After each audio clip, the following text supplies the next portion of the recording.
What's up, Guardians? Profane here. Thanks for checking out the video. Today we're going over an incredibly overpowered Stasis Warlock build that is absolutely perfect for taking on any in-game content like raids, Master Lost Sectors, dungeons, and Grandmasters during Season of Plunder. Today's build features two outstanding exotics, the Osmiomancy exotic Gauntlets and the Ager's Scepter exotic trace rifle. And when these two get together, some truly amazing space magic happens. Before we jump into today's amazing build, if you do end up enjoying the video and finding it helpful, then please be sure to help support the channel below by hitting that like button along with the subscribe button if you're new. Both are greatly appreciated and both really do help the channel grow. The Osmiomancy exotic gauntlets come with the intrinsic perk called Fervid Cold Snap. Your Cold Snap grenades have an additional charge that recharges quicker on direct impact. Seekers spawned from Cold Snap grenades travel significantly further. This creates some top tier synergy with the Bleak Watcher stasis aspect, which provides warlocks with the ability to convert grenades into turrets, firing off stasis projectiles, effectively slowing and freezing anything within sight. This is something that can really come in handy when you've got a large wave of adds barreling down on you, or even those troublesome champions. And this is where Ager's Scepter will really have an opportunity to shine. But maybe you don't have Ager's Scepter, or just don't like trace rifles.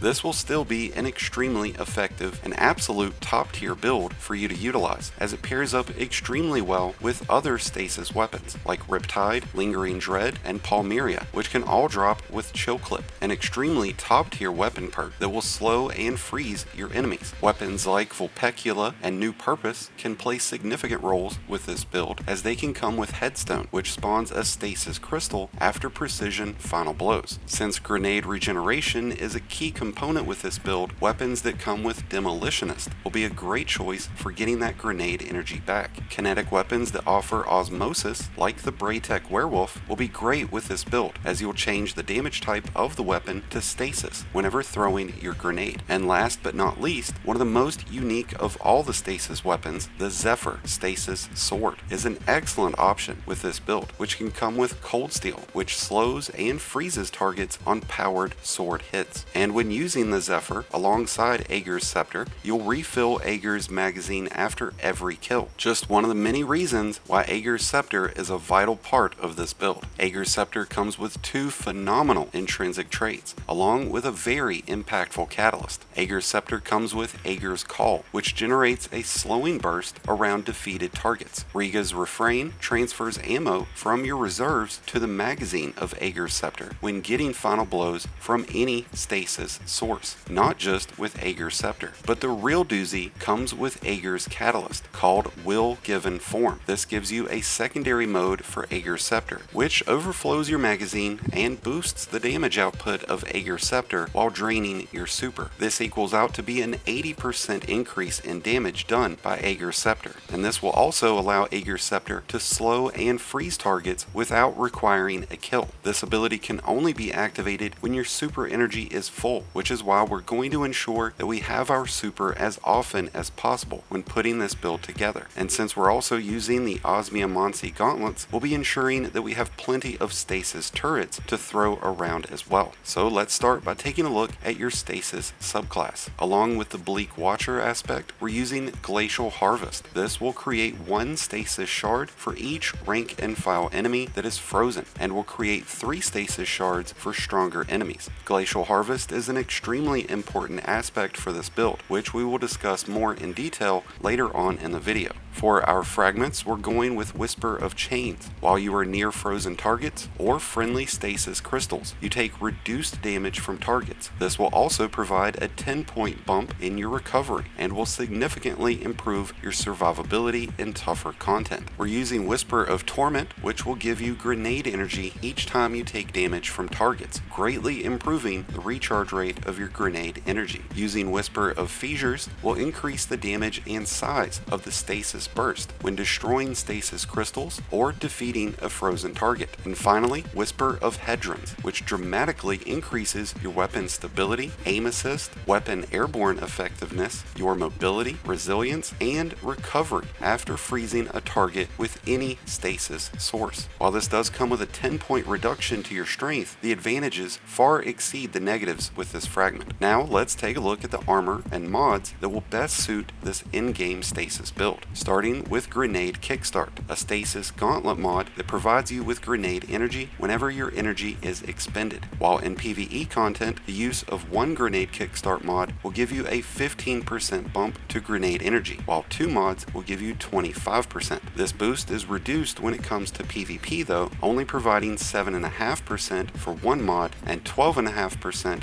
for two.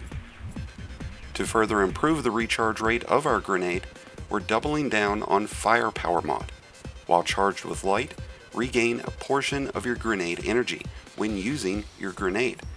This consumes one stack of Charged with Light in the process, and the effects of this mod can be stacked. You'll receive a 15% boost in grenade energy for each Firepower mod equipped, and since we're using two, we'll get a total of 30%. The Firepower mod will require us to be charged with light in order to activate, and since we're using a stasis build, we're going to run a well-based build featuring Elemental Charge and Elemental Shards, since Elemental Armaments won't work with stasis weapons. When using the Elemental Shards mod, any stasis shards you pick up will count as stasis elemental wells, and since we're using Elemental Charge, you'll get one stack of Charged with Light from each shard. But in order to create shards as a warlock, we'll need to use the Glacial Harvester aspect that we spoke of earlier, which is why this is such an important aspect for warlocks to utilize with well-based builds. We'll also be using Font of Might with this build, which will give stasis weapons a 25% damage boost for 10 seconds every time you pick up a shard, which you'll be doing plenty of.